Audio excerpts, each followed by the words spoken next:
Welcome. Welcome, RAD. Glad to see you all tonight. This is a great crowd.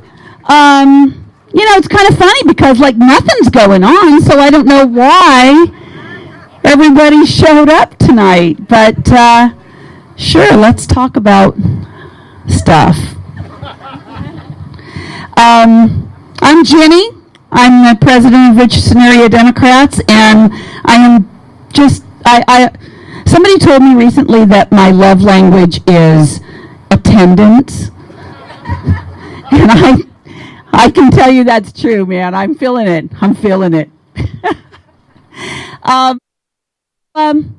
We have had quite a week. I don't have anything profound to say.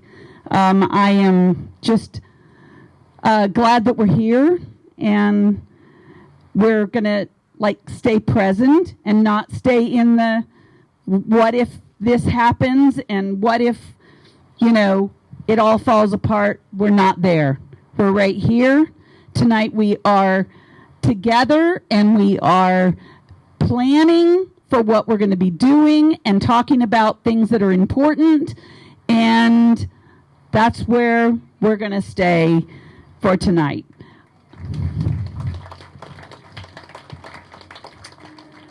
Yeah. So with this month, we are focusing on voting rights. And we are kicking off the voting kind of push, the election season, with this meeting.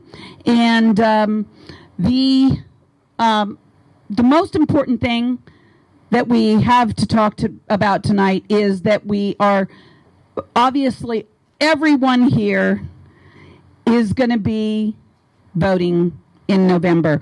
But in order for us to get to polls and to, have people that can help us there, we're going to have to help out with that. There are more Republicans that work the polls than Democrats. And that needs to change, especially in this day when we have so much opposition, suppression. We are going to have to show up and punch our card, because if you work the election, you get paid quite a bit. That's $16 an hour for a clerk and $18 an hour for an alternate judge, and I think $20 an hour if you are a judge. So I mean, it adds up, and it makes it. To be honest with you, I've worked a few of these elections, and the money is not nearly as big a deal as the joy of just really that civic engagement, facilitating the most basic thing that we do as Americans, to vote, right? So the first thing that we're going to do tonight is talk about our push. We're going to start tonight to push engagement. I want to know, first of all, how many of y'all always work the elections or have worked it and plan to work it? All right. Now stand up and tell me how many people.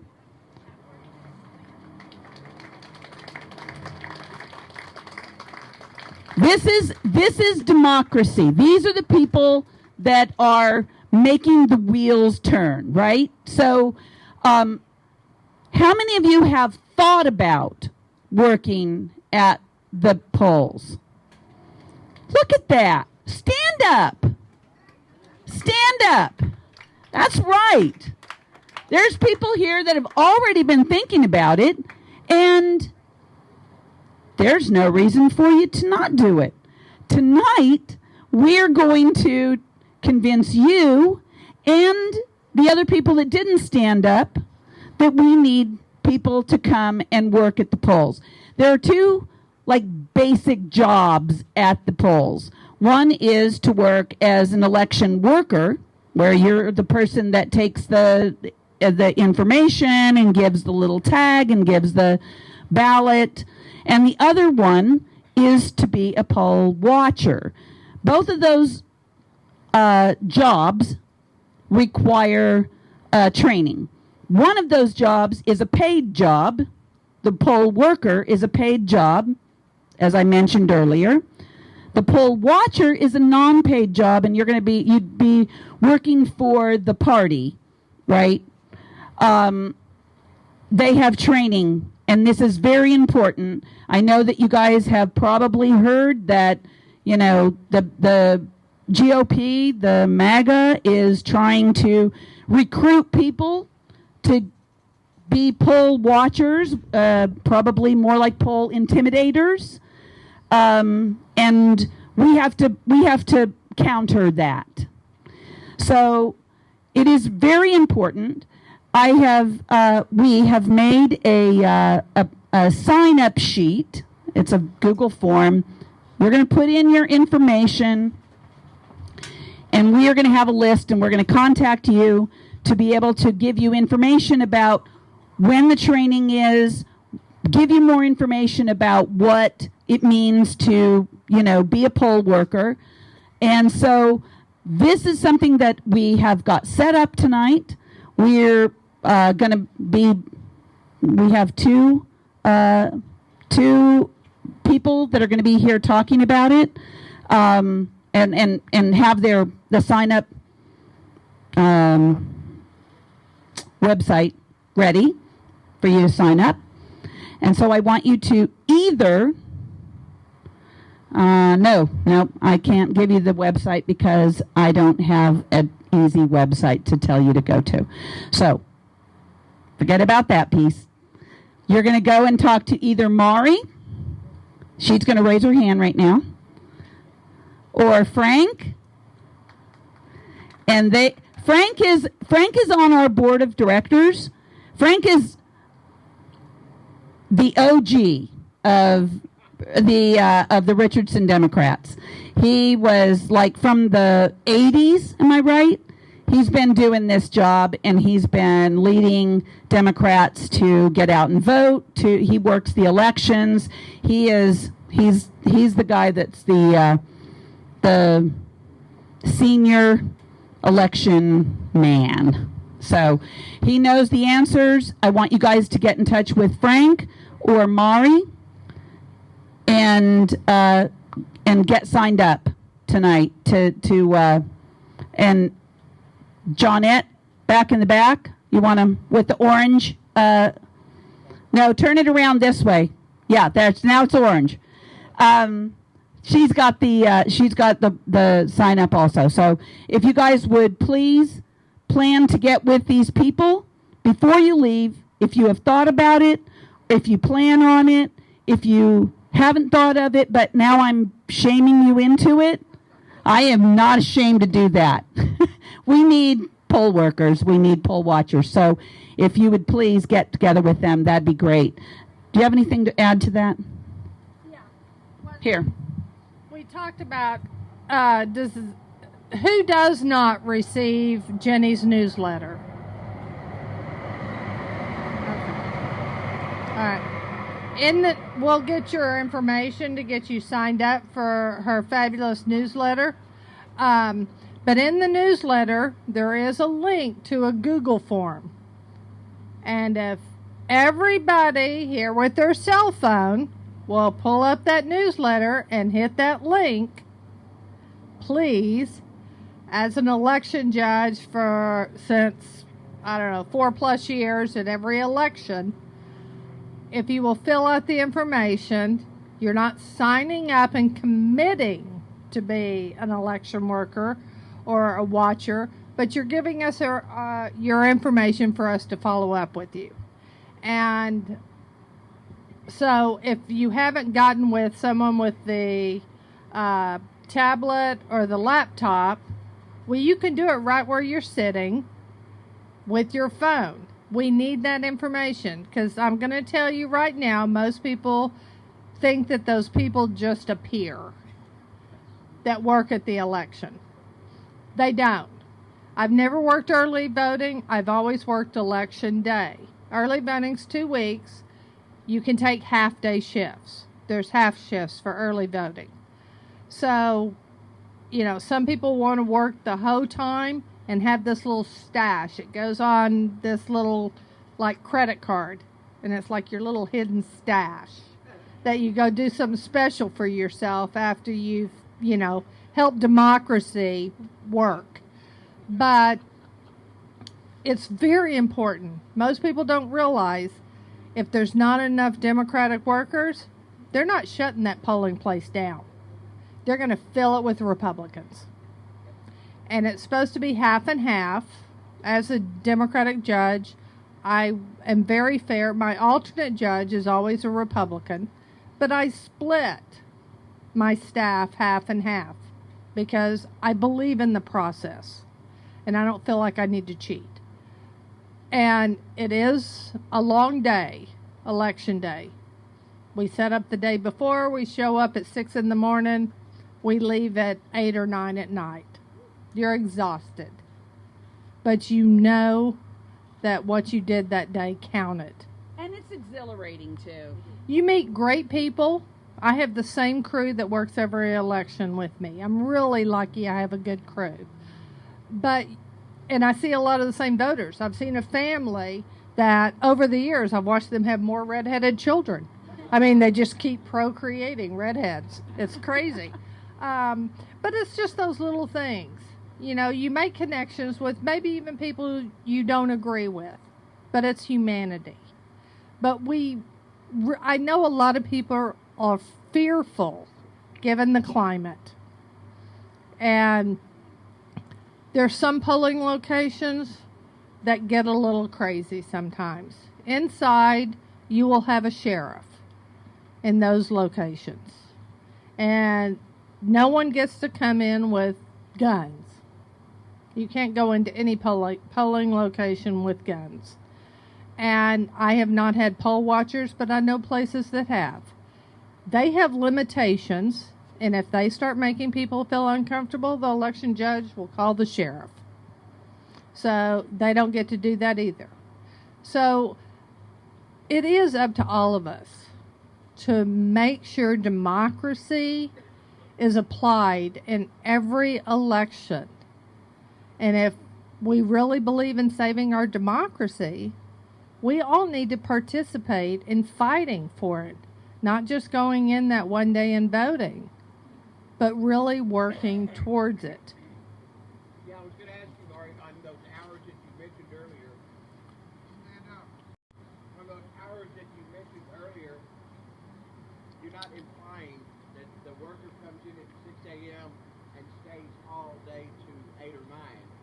You let people have breaks and have lunch breaks. Yeah. Take care of the dog, do what they have to do, pick up the kids from school, that kind of thing. So you really work with split shifts. You can work all 12 hours roughly as you can get paid. 12 hours. Well, you have to clock out if you leave the facilities. But most people take, I always let my workers take breaks. I was the only one that had to stay there all day regardless. So I could trust my Republicans. To know that they weren't going to do thank you. What you're really trying to do is ensure that all the voters that come through get to vote. It's by vote. When you're counting on the whole other story. They come in with no ID, they broke the vision, and everybody that walks in has the opportunity to cast their ballot. That's really the key thing to me, is that they vote. Regardless of how they look, what their situation is, or anything like that. Unless you come in and say, and you're registered in Dallas County, and you go, oh, I've moved to Collin County.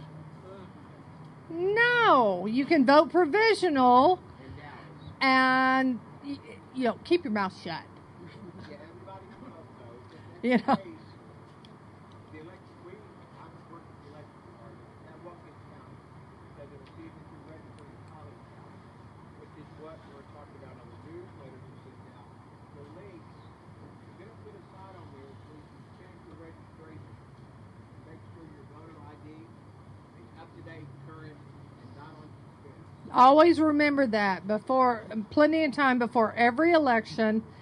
I don't know the Collin County website. Dallas County is dallascountyvotes.org. You go and check and make sure that your voter registration is active, because in 2019, the Secretary of State then did this whole purge erroneously, and in the 2020 election, I had a gentleman that was a Trump supporter that was not in the system and had to come to the judge, and his said, see Secretary of State. He had voted at the same location for decades, same address, everything, but he had caught up in that sweep that was done erroneously. So it's always beneficial to check your registration, 6 weeks prior. At least. So, at the very least. But it is fun. I mean, it's a long day, but it really is fun because it's rewarding. And yes, it's a Tuesday. I have to take a vacation day to be able to work it. But I do, because it's that important. And so we really need people to work early voting. And like I said, you can do part-time shifts at early voting, but we need workers. And then and the workers will go through the dallascountyvotes.org election, poll watchers, and the Republicans have been doing trainings building up to this for poll watchers. And yes, the legislation made it a little easier for MAGAs to get in there, but that we still have rights as voters.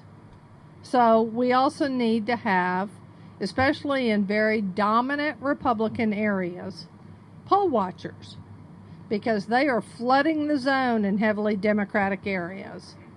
So, we all know that this election is a matter of our democracy. No joke. If you've read Project or looked into Project 2025, you know that we all are on the verge. And some people have made plans to leave. I got 4 kids. I don't know how I can ground them up. But we have to work. We need everybody that is willing to take a day or two to fill those slots. And like I said, it's very rewarding, and it can be fun because you meet new people. It is. Thank you. Thank you. Look up your phone. Thank you so much. Thank you. Get with somebody with a laptop or get online and do this. Get it signed up so you at least have the opportunity to find out more information. We're going to get started with our speakers tonight, and I'm going to start with Veda Kull. Veda is a member of ours and a member of RAD, and she is a voter registrar, deputy voter registrar. And I'm going to have her talk to you a little bit about being a voter registrar. Good. Thank you. Can everybody hear me okay? In the back? Yes, Pat? Yes? Okay. Hold it close. There you go. Okay. Still? You're not talking, they can't hear you. No, I just trying to figure out if you can. Well, okay, I'm going to speak, and if you can't, then wave that you can't hear me. Okay. Thank you for this opportunity. I know why there are a lot of people here, because you always have great programs. And that's how we got started coming to these, and to see who is here and who is not here, and so on. And the other people who will be speaking tonight, and some who've already spoken, are really qualified speakers. I myself I'm used to speaking to little people, so it's kind of a group of adults. So that's why I have notes. So I wanted to tell you, probably most everyone here already knows this, but if you do not know about being a voter registrar, then I'm just going to go through a couple little steps and then talk to you about the group that I'm registering with. Okay, what is a VDR? To me, it's their community or their state and wants to do something to make it better. So that's pretty simple, but that's, to me, that's what it means. Okay, so to be a voter deputy registrar, you have to be a citizen, and you have to be a resident of Texas. So no biggies there.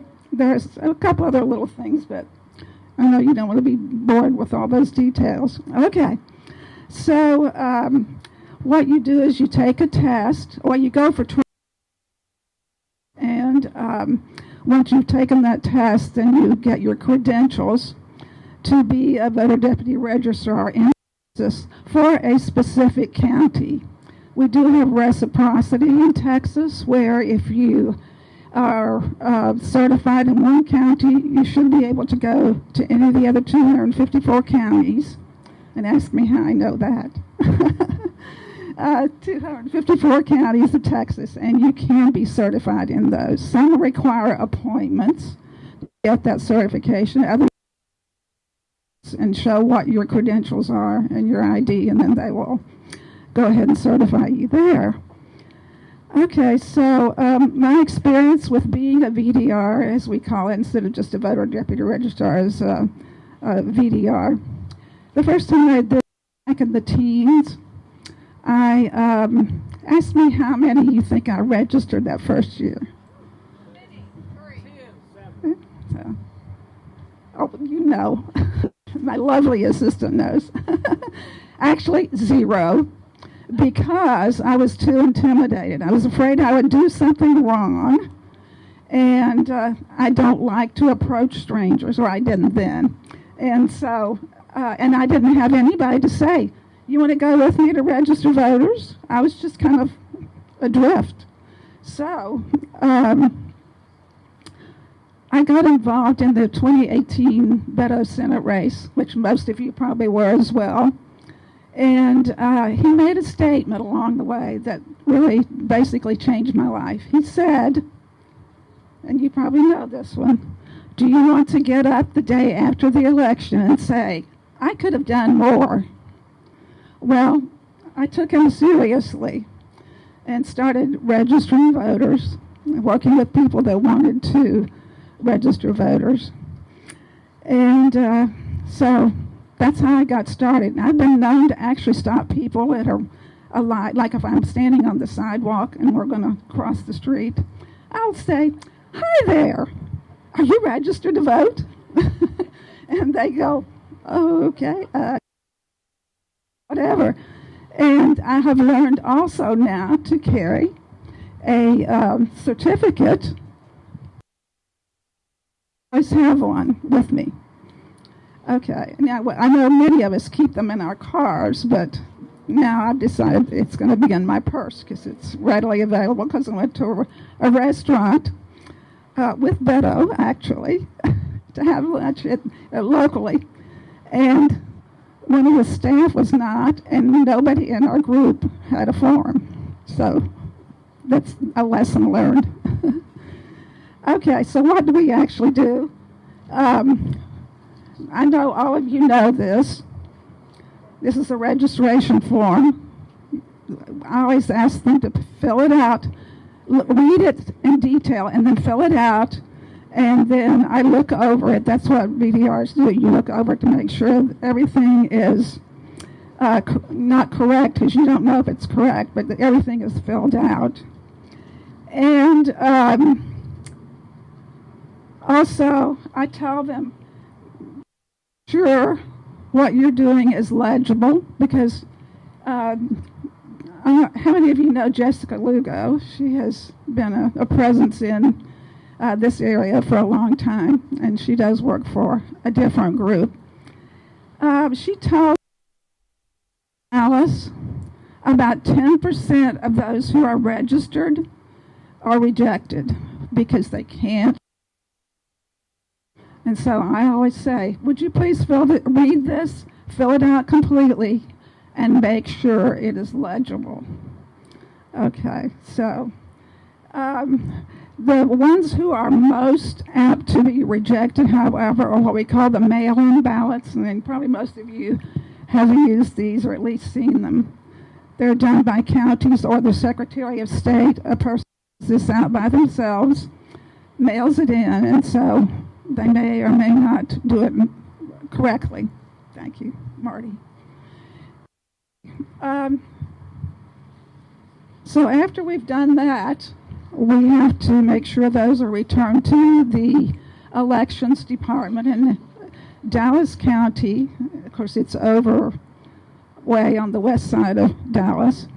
In Collin County, it's actually in Mesquite, so most of you probably already know that. But, you know, if you're registering people, an advantage to registering them with a group is that someone who lives closer to that area might be able to take it into that county. And because I do register voters in 5 different counties, and since I'm mostly the only one in Kaufman County, drive out to Kaufman County, which is, it's actually kind of fun to go out there. All right, so what working with Powered by People to register voters, and I know a couple of you in the audience are also. Classes that are online for you to learn about being a VDR, and then we have, you will get your certificate after you pass the test, but this time you'll be getting it in Travis County because they've agreed to let us do that. You will get those mailed to you, take it into Dallas or Collin or wherever you want to register voters, and then you're all set. Okay,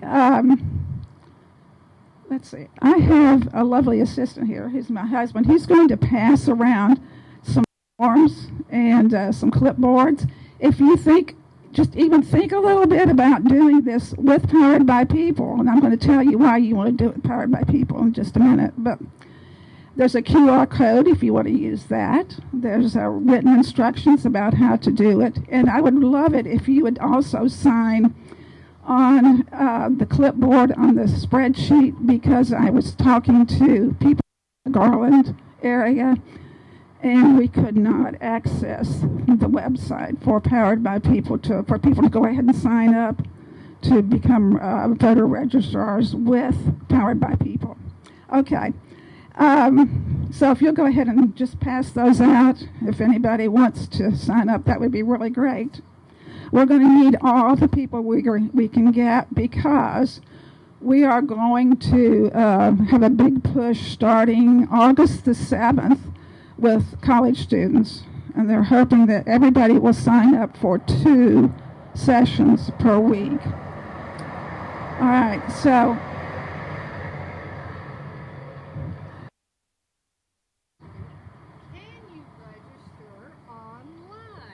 thank you. No, you cannot register online. What you can do, and what Powered by People has been doing recently, is helping people apply using their forms, but it's much easier if they do it with us. It's kind of instantaneously that they'll fill out the paper, we'll take it in, and then that is submitted, rather than relying on, first of all, the mail to get it to you.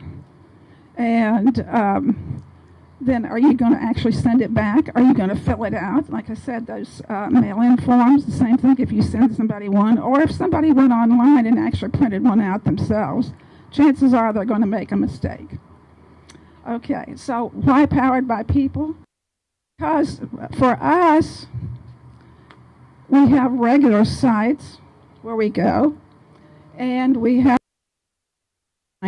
who want to register voters, and so that's who we're looking for, is people who are have the same, who we want to register, and we also want to have people working as volunteers, as deputy registrars, who all share the same philosophy. Okay, so you have someone to go with you. That answers the question of what am I going to do? The other question is, what difference is it going to make? Well, we have come up, well, not I, but, you know, Beto and his managers, his employees, so on, his organizers, etc., have come up with a plan to keep in touch with the people we register. Also, if you meet someone who is already,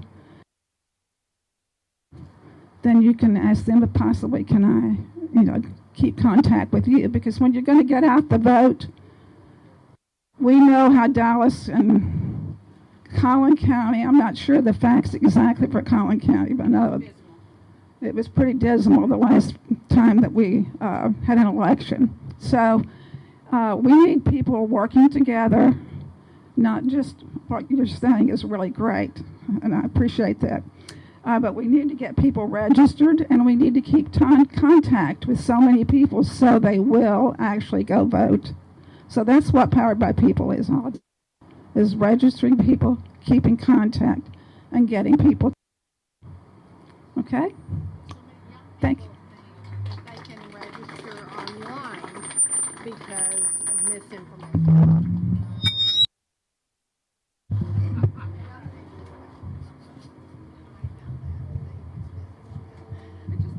Yeah. I just asking a question about people thinking they can register online. I've had several people recently that I've registered that came from out of state, and that I had to say, well, you can register. I can register right now. Well, I thought I had to wait a year before I could register after I moved here. I was like, I don't know where you heard that, but not true. You're registering today. So. Veda, thank you so much. Thank you so much for that information. How many of you are voters? Wow, that's a great number.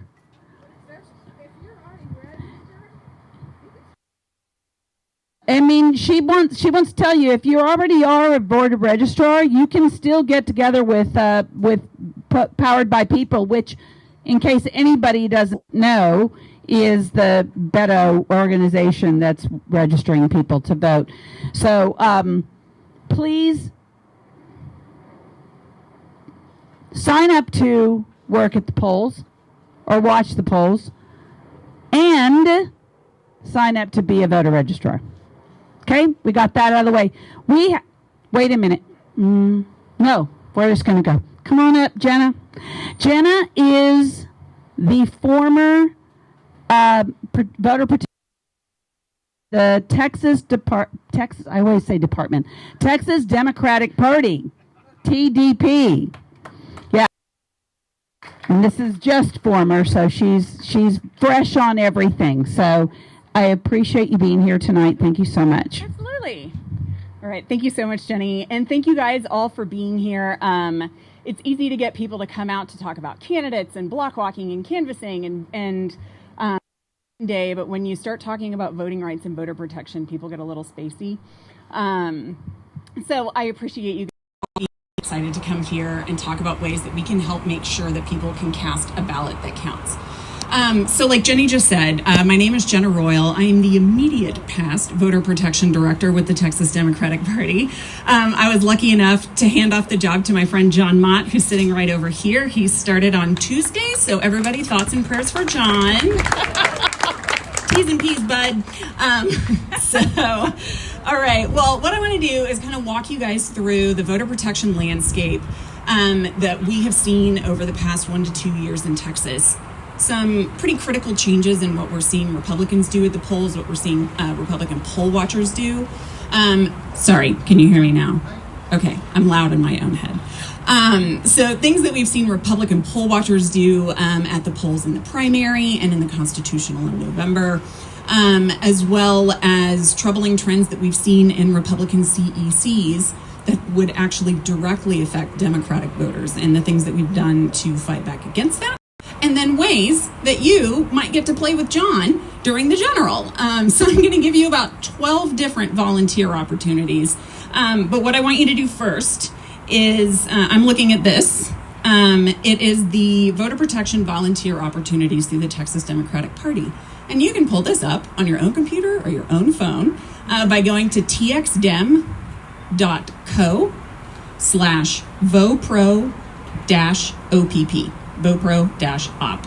It's txdem.co/vopro-opp.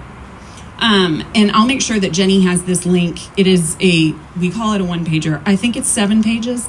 But we've got a 7-pager for you to take a look at. It has a brief description of all of our volunteer opportunities, and how you can sign up for them, how you can find out more information. There are going to be a lot of information sessions and training, and I am signing John up to do this for you. So there will be a lot of information sessions and training that John and his team are going to do that will teach you how to do all of these things. But all of them are vitally important, and here's why. Until this past year, only the Texas Democrats had anybody appointed in the party to provide any type of guidance for their voters when it came to accessing a ballot. We were the only party with a voter protection director. It was just me in the world. But now, the National Republican Party has hired an election integrity director for the state of Texas. And they started back at the beginning of the year. And the goal that they have put out there is to recruit en masse poll watchers and poll workers. And previously they have focused on poll watchers. They did that because of another important change in their tactic, which is they used to use poll watchers as a means of disenfranchising individual voters.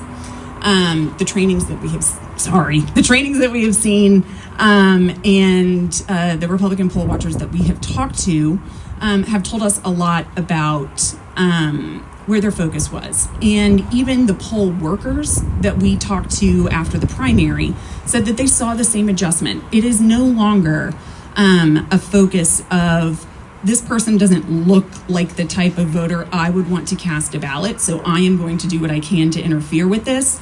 Instead, now it is, I don't want any of the ballots to count, so I am going to start poking holes in the opening and closing procedures. I'm going to start poking holes in the tabulation procedures.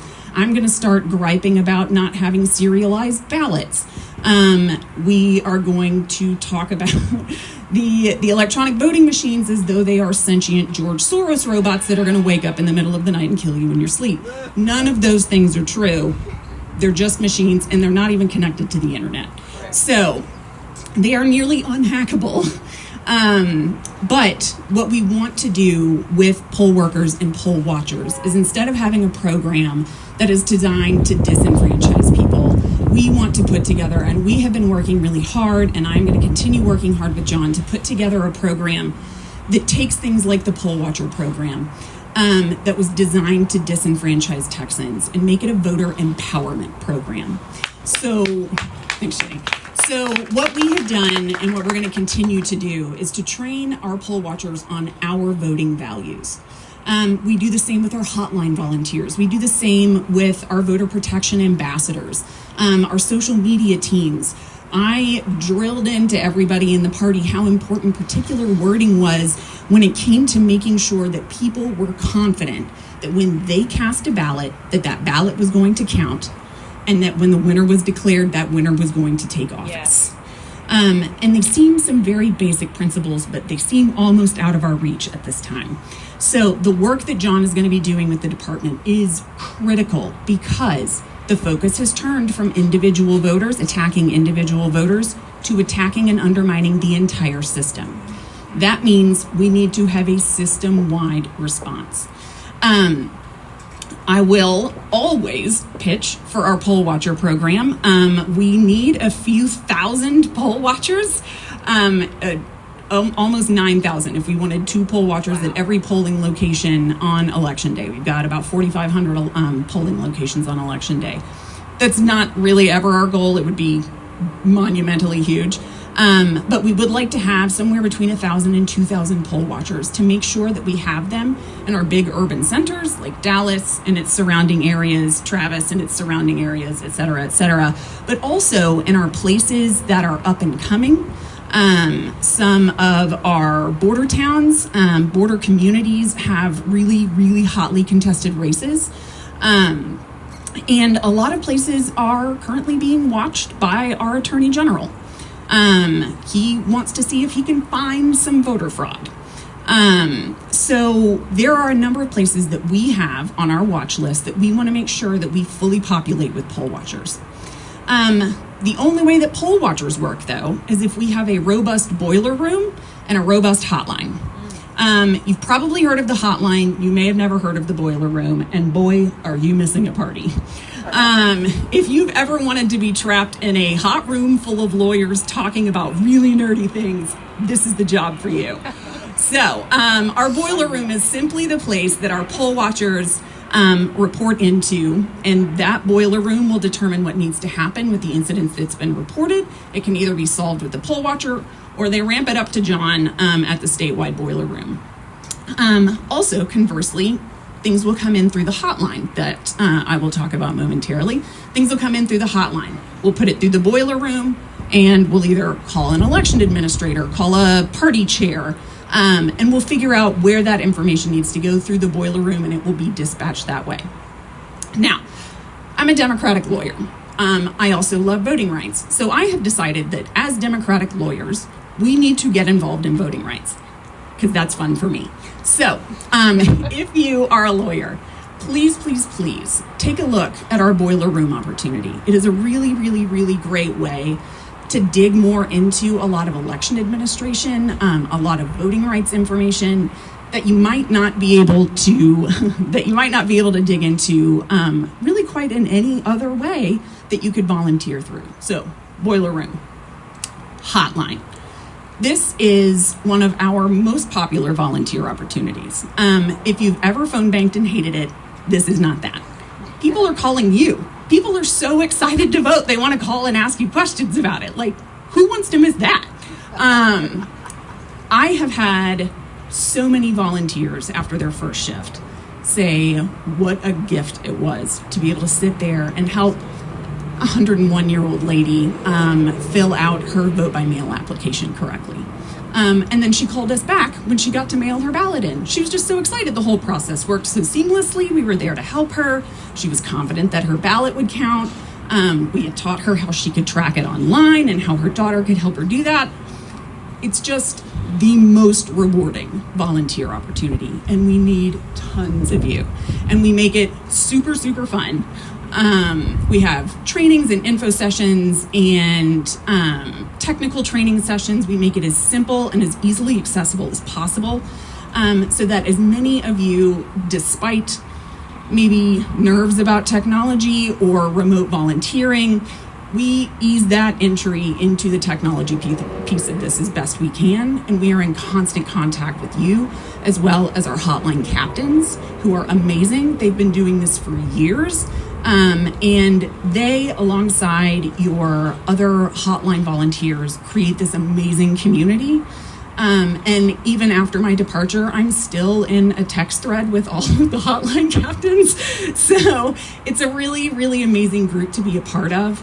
We open up the hotline in the middle of August for vote by mail applications, when the party sends out their own vote by mail applications to voters 65 and older. And then that party just chugs right on through until 6 days after Election Day, when the ballot cure period ends. So that is kind of our more traditional volunteer opportunities. So boiler room, poll watcher, and hotline. We have a newer program that we launched a couple of years ago called the Voter Protection Ambassador Program.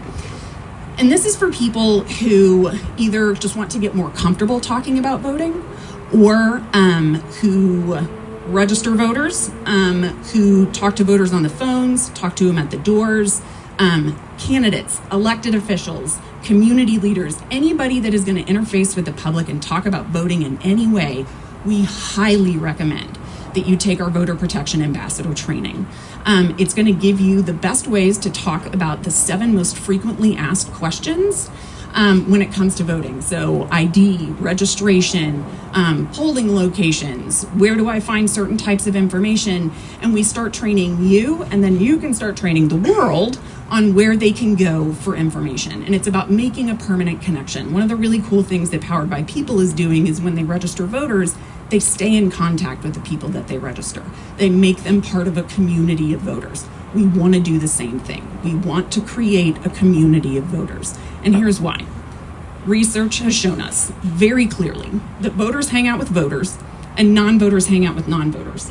And if you want to turn a group of people into a voter, you simply have to make one of them a voter. and then the rest follow.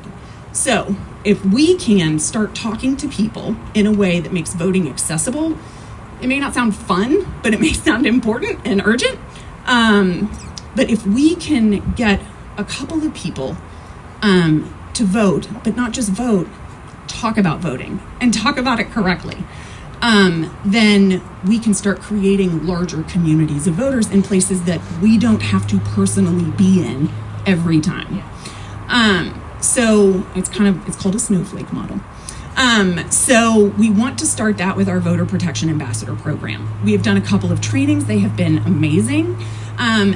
So amazing, in fact, we decided to make a digital Voter Protection Ambassador program. I am trained in disinformation inoculation. And so one of the huge pieces of voter confidence this election cycle is going to be getting ahead, not combating, but getting ahead of disinformation. It's called pre-bunking.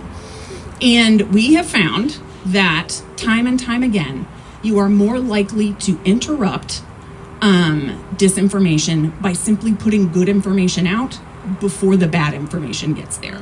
So what we want to do is create a huge digital army of keyboard warriors. We're actually going to put them to good work. They can stay on their couch behind their keyboard, and we can actually make them very, very effective in in this environment. So we will be sending out monthly toolkits for our digital ambassadors, and it will provide a calendar of, on this day, post this with this copy. Perfect. Post this picture with this copy. Post this picture with this copy. And we're going to have everybody doing it at the same time, so hashtags trend, so people see it more than once. Yep.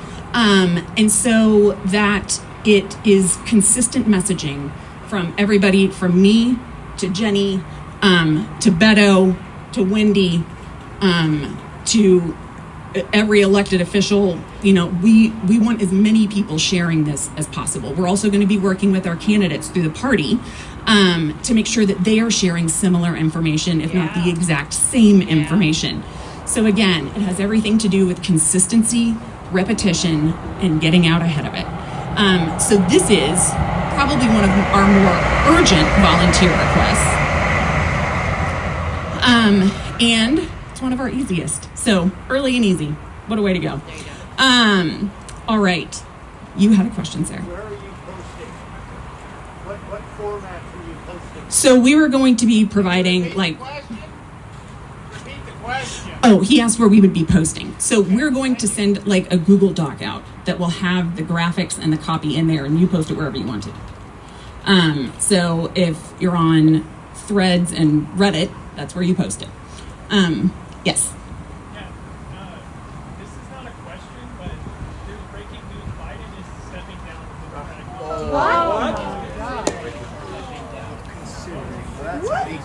Well, I did not have this moment on my bingo card this year.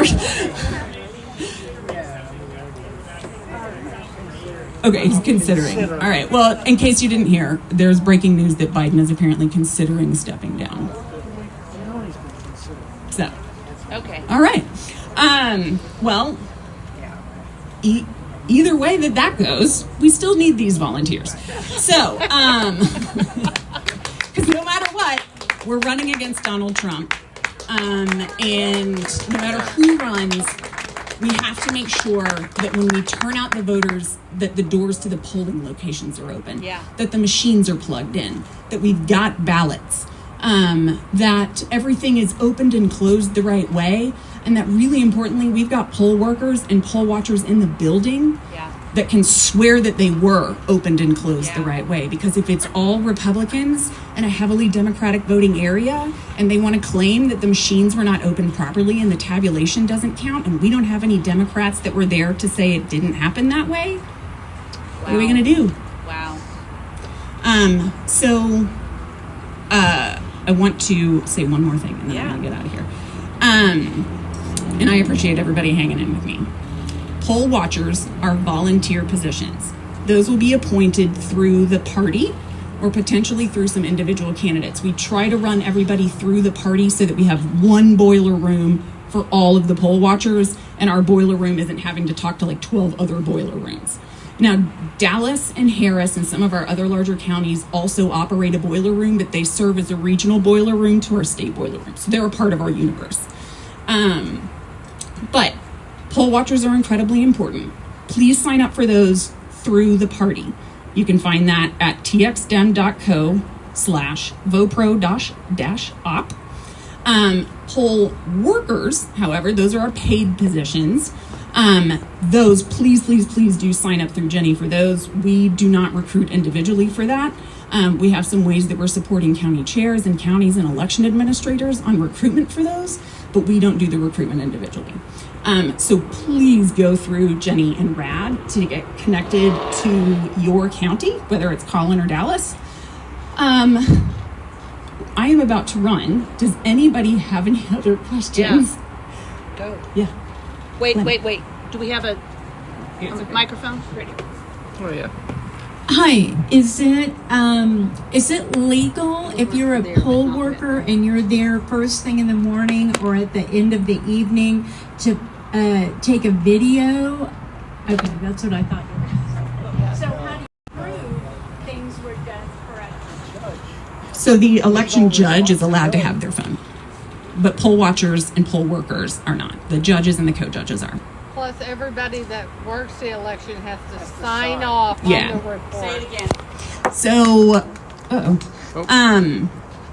poll workers and poll watchers are not allowed to have their phones out. You can have your phone on you, but they have to be turned off until you step out.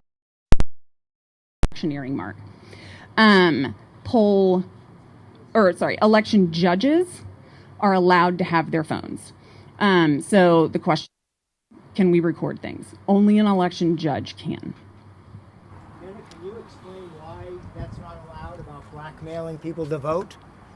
Yeah. Because so people don't know that, and then they think this is a crazy rule, but it's not a crazy rule. No, it's not a crazy rule at all.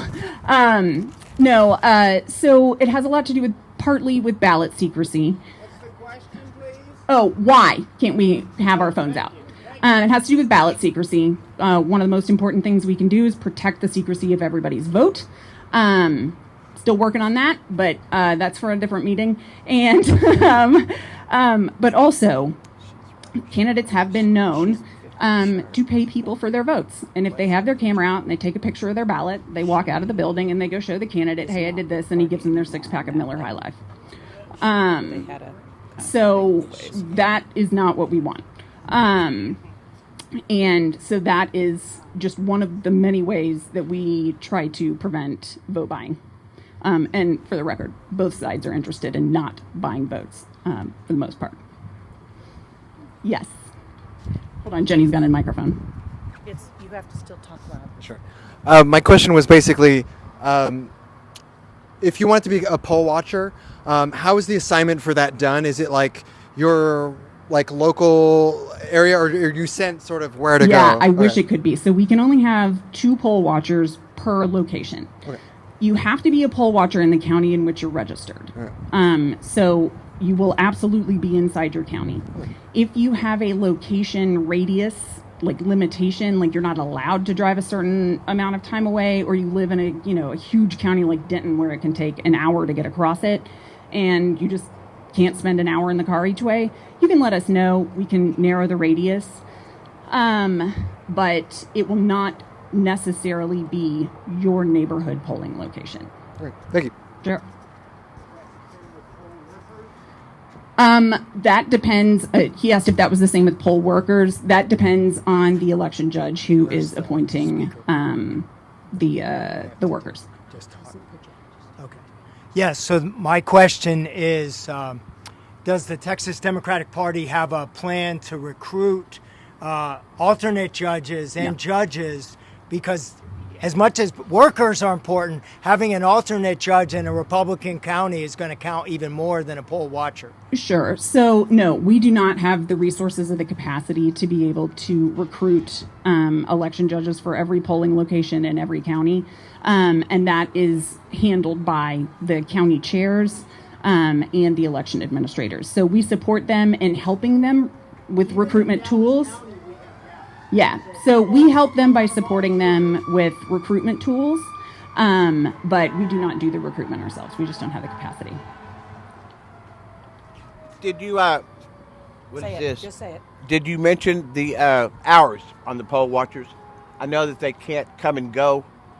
They have They to put can in now. a 4-hour shift. No, poll watchers are allowed to leave and return now, as of 2024. So we typically do poll watcher shifts in half days because the check-in process is a little bit onerous. And by that, I mean it takes 10 minutes. But when you have one person working with 3,000 poll watchers and something takes 10 minutes, you're talking about like 2 weeks worth of time. So every minute counts. But we usually do half-day shifts or whole-day shifts so that you're not stuck there without your phone, standing in one place, not talking to anybody for 12 hours. Now, I've seen certificates. I'm sorry, somebody had a question. Certificates of appointment, which the poll watcher is required to present to the election judge. Does that count for this location? And can they take that and then go No. to another location? Once they have... Yeah, so he's asking about some procedures. Don't worry about that. No, we provide sufficient credentials and information about credentialing to make sure everybody can get where they need to go. Any other questions? Otherwise, I'm going to officially pass the torch to John Mott. Congratulations, my friend. Thank you guys so much. One more time, txdem.co/vopro-op. This is going to have everything about all of our opportunities, the type of person that I even personality typed it. So the type of person that would like to do this type of job, what will be required, what you will be given, what are the hours, and how to sign up, as well as some other resources about how to connect with our voter protection department. One of the easiest ways being signing up for the voting record, which is our weekly newsletter. And I can't wait to read John's first one. I'm looking forward to that. But the voting record is txdem.co/tvr. And that's going to give you a weekly update on election laws, election administration stuff, as well as volunteer opportunities, ways to meet up, ways to meet other VoPro nerds like us, and making sure, again, that you are connected to a community of voter protection volunteers, because everybody loves a community. All right. Thank you, Jenna. And thank you for everything. I mean, I met Jenna back in 2000, probably early 18, maybe 17, when she was working with Beto's campaign for his Senate campaign. So we've been working together and friends for a while, and I'm really happy to have you here tonight. Thank you. That was good information. I'm going to just tell you right now, my the other speaker that was here, that was coming tonight, his name is Justin Moore. He had a emergency hearing in New Orleans today. He's an attorney, and he is on the ground as of about an hour ago and heading this way. I don't know where he is yet, but he's going to be here. And so hang with me. And I'm going to invite the people who are representing candidates here tonight to come up and talk with us about their candidates. Because, look, the bottom line is that no matter who is at the top of the ticket, we have state and local candidates who need your support, and we've got to get out for them as much as we would for any top of the ticket. This is important, whether it's our state house is what's affecting your life most urgently. So but we will start with our congressional candidate. His brother is here tonight. Sam Epler was going to be here tonight, and he is quite ill. Called me this afternoon. He sounded terrible. I think he just wanted to prove to me that he really wasn't ghosting us. But anyway, Matthew looks a lot like Sam, and he is his campaign manager, right? Field director, sorry. And he's going to tell you about Sam. Thank you so much. I just want to echo that statement from Jenny. The farther down you go down on the ballot, the closer you are to your front door, is how the saying goes. And yes, Sam can't be here tonight, but I'm thrilled as the field director to be talking to you all. Field directors, voter turnout is huge for us. How about now? Yes. Gotcha? Okay. So every day, I look at my targets and I'm trying to think of how do I get the most people to the polls? How do I get the most informed section of voters out there making an impact for us as a campaign? And I need your guys' help.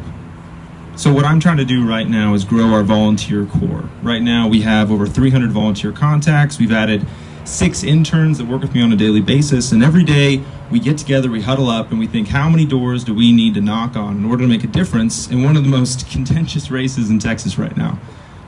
Texas 24 running against Beth Van Dyne. I'm sure you guys know all about her. But that's the problem. There's a lot of folks out there that don't know about her and her policies and her positions, or lack thereof in this case. And we've done the research, we've done the polling, and it turns out when you get information in front of voters in the 24th district, we win. Yeah. It's really that simple. So what I need from y'all is to volunteer, help out, come out, knock on some doors, and these are tough Can you hear me? Yeah. These are tough conversations that we're having. We're not just talking to Democrats. We're not just talking to your hardcore Dems that are always going to show out for you. These are people who have no history of voting. These are people who are hardcore, always on the right. But the reality is, they're all Americans. They all care about issues like education, healthcare, immigration. And the reality is, I have a candidate, my brother, who I love to brag about, but he is a hard worker, an honest person, and when you get his info and his candidacy in front of people, they see the difference. Yeah. And that's what I need from y'all, because you can help me just by going out knocking on 10, 20 doors. You can help us hit our massive targets that we have. I'm thinking that we need around 2,000 doors knocked just in Dallas County.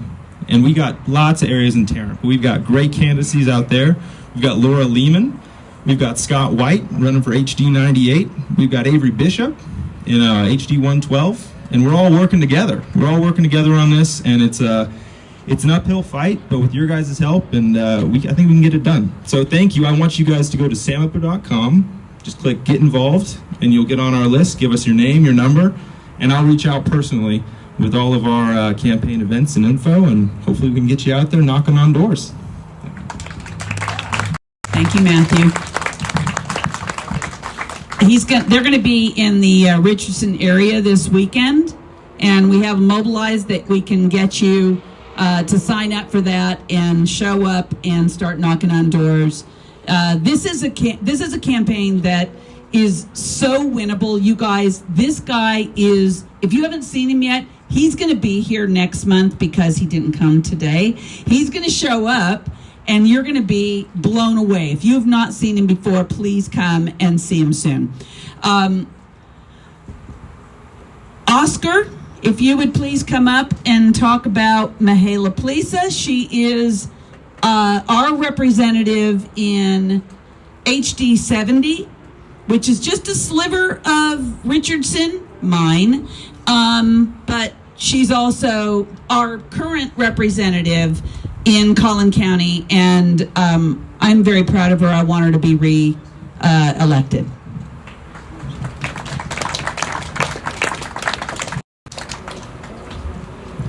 Well, thank you, Jenny. Can everybody hear me? Yeah. Awesome. Sweet. All right. Well, welcome everybody here. It's my first time here in front of you all. I'm very honored to be here. Hi. I'm very honored to be here. It's my first time here with this group. Representative Plisa couldn't be here right now. She is across town tending to other business, but you guys are very familiar with her. She's been attending your events. She will be here next month. I have told her this is a great turnout you guys have, and so she's always very excited to hear about what's going on in her district. I will say Representative Plisa is just north of the Bush Turnpike. She is the only Democrat elected elected in Texas north of Bush Turnpike. So we won last time by under 900 votes. And it's going to be a close one again. We have an opponent that has backing from MAGA. We have an opponent who is openly posting to social media about wanting to run to the right, as far right as possible, who wants to do away with in vitro fertilization, who wants to do extremist right-wing agenda, and we can't have that. We've made so much progress these last few years. Representative Plisa has been fighting for her constituents at the Capitol. She has passed over 90 bills in her freshman term. And I'm not sure about any of you, but if you watch freshmen, they don't really ever get that many legislation done. And so Representative Plisa is a hard worker. And if you had the pleasure of meeting her, you will know that she is the first one up in the morning, the last one to go home at the end of the night. She will text you at all hours of the day, but that's because she's such a hard worker. She believes in the work that she's doing. And, we're going to continue working hard, knocking on doors, talking to the voters where they're at, meeting them where they're at. We have Mondays with Mahela all throughout the district. Our next one will be this upcoming Monday, the 22nd. It'll be at I don't know how to pronounce the name of the restaurant, but if you go to PlisaForTexas.com, you'll have the information there. We are on Eventbrite. We just got our Mobilize up and running. We're hitting it hard. We've been knocking on doors for over a week now, rolling that out, talking to the neighbors, the community, and we're hearing positive things. When we talk to voters at the door, they're saying they know who she is. And we're not talking to triple Ds. We're not talking to the hardcore voters. We're talking to infrequent voters. We're talking to people who have no vote history, people who recently registered to vote. We're going to voters where they're at. We're talking to them at the doors, and the responses that we're getting is very positive, but we can't give up. We got to keep fighting. We have to show everybody, the Republican Party, that, we got some fight in us. North Texas deserves to have representation that represents everybody. We have that now, and we need to keep it. That's right. So if you have any spare time, we could always use volunteers, making phone calls, knocking on doors, signing postcards. We have all opportunities available. If you go to PlisaForTexas.com, please sign up. We'd love to have you a part of the team. We're always engaging with people all the time. So please come on, help us out. And did you have a question, sir? Yeah. What's the number one concern that you're hearing? Okay, so the question is, what's the number one concern that we're hearing? So school vouchers. School vouchers is huge. We are anchored in Collin County. Collin County has a piece of Richardson. So we do represent a portion of Richardson. And, we're talking to voters and they're saying, what's up with these school vouchers? And, our response, it's a scam. It's a scam. It's a way for people to take money out of public schools and send them to, to the rich millionaires, to the billionaires. So Plano ISD, which we represent in HD 70, is one of the top performing school districts in the state of Texas. And they tell us robustly, like, we don't want that. We want local control. One size does not fit all. If it ain't broken, don't fix it. But yeah, I will go ahead and I will hand it over to Jeannie. Thank you so much for having us. It's been a pleasure. I'll be here to the end if anybody wants to talk. Thank you. Thank you. Great.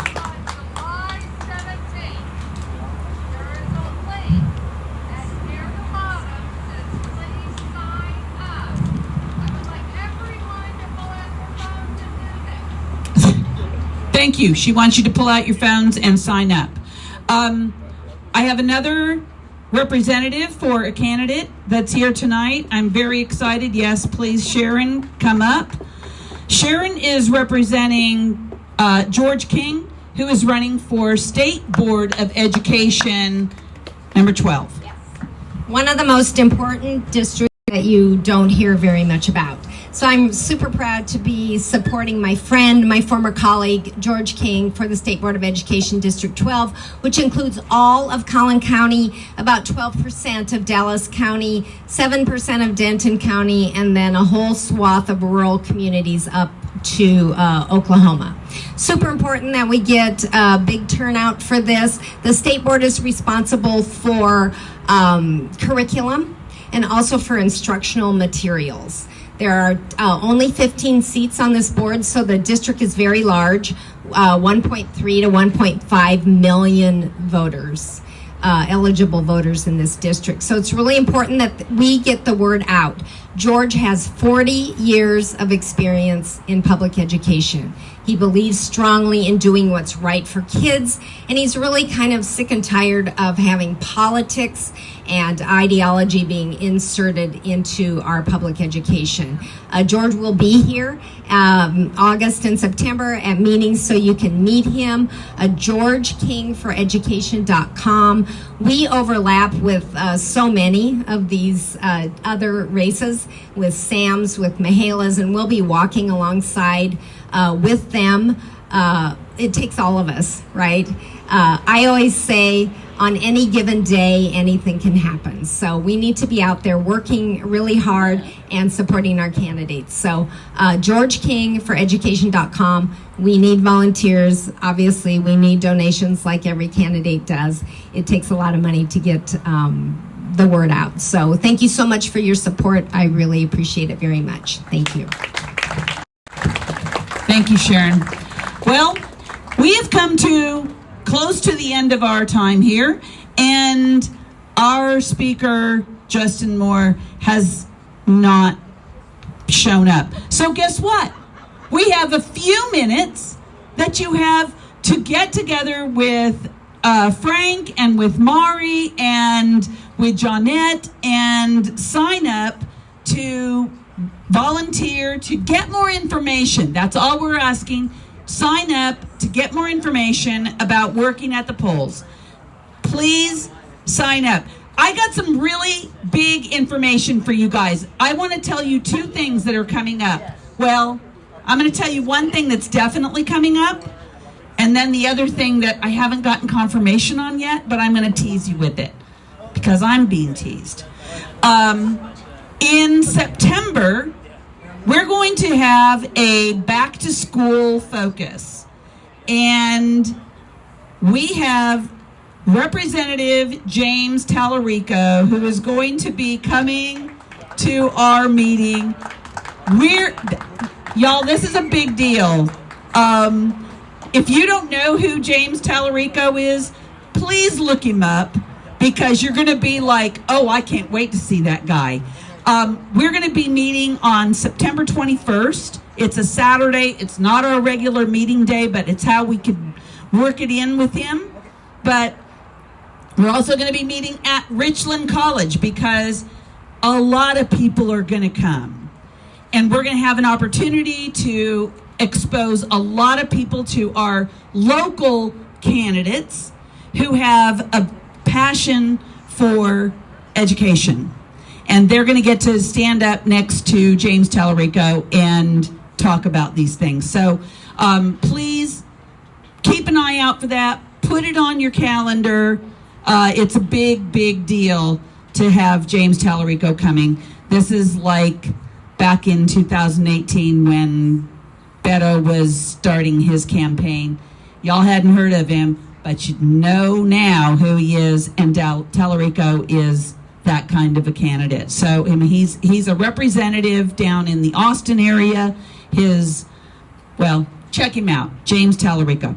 The other thing is, in August, we're going to be focusing on, as we continue our series on issues, we're going to be focusing on guns and gun violence and gun control and gun safety. And I have invited, and he told me that it looks good. I've invited Senator Roland Gutierrez. So he said it looks good. I'm taking that as a thumbs mostly up. So we're going to have some really big meetings here and some really great speakers. So I hope that you will plan on, put it on your calendar.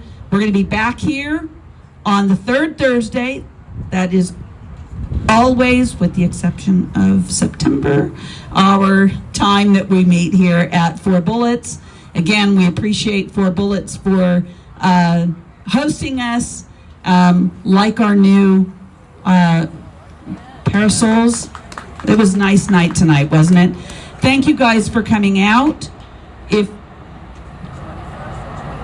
the 21st of September is when James Tallarico is going to be here. Anybody have anything else that I have missed tonight? Because it's almost sure that I've missed something. Come here.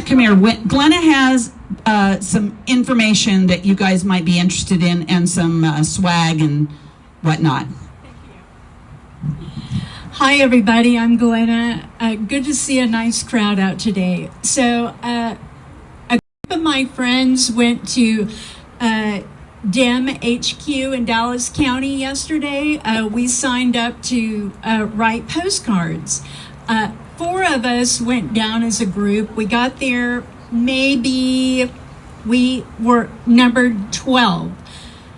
Within an hour, 40 people at the very least were in that auditorium writing postcards. They have never had 40 people at one time writing postcards in Dallas County. People are serious. People are getting up, standing up. You know, we can't trust our national group. All we can trust is ourselves. We've got to make it happen. Power to the people. I've got postcards. This is for Dallas County. I have scripts. If you'd like to pick up however many you'd like and write them and bring them to the next meeting, and I can take them down to HQ, or you can take them down, whatever makes you happy. And for the second person who wants to write cards, sorry, you don't count. I love you, but I'll get you a poster. I've got a poster for the second person who comes to me and says they want to write postcards. And I've got stickers that say, I'm so gonna vote. So if you're a VDR and you would like to have some of these stickers, come on down and I'll get you some. All right. Yes. Come on. Yep, definitely. Yep. All right, I'm Dave Santucci. I'm working with a group on House District 112 with Avery Bishop's campaign. And last election with Elva, they had postcard writing sessions at the Hillcrest Village Brass Tap. We're going to start that again. The first one's going to be August 7th, and then probably every other week we'll go through the RAD Mobilize, so you'll see it there. But we'll be sending out Avery postcards, and Sam Epler, if you guys want to join in, so other campaigns can join in on that. So we're just kind of finalizing things on that, but since we're here, August 7th, it'll be 5:30 to 7:30, and then August 21st, and then we'll keep doing it through September and October. Perfect. Thank you, David. All of this information that we've heard tonight be on the Next. Oh, yeah, on the on our Facebook page for sure. What was the She asked if all this information, we will get the information out tonight, for sure. Not tonight, but we will get the information from tonight out, for sure. Thank you so much for that, Martha. If anybody doesn't have anything else that I need to say from this microphone, we're going to turn that off. We're going to turn the music on. Please feel free to have another beverage and sign up to volunteer for the poll watching. Thank you guys for coming tonight. This was just a great crowd. Appreciate you all. Keep the faith. We're going to get through this.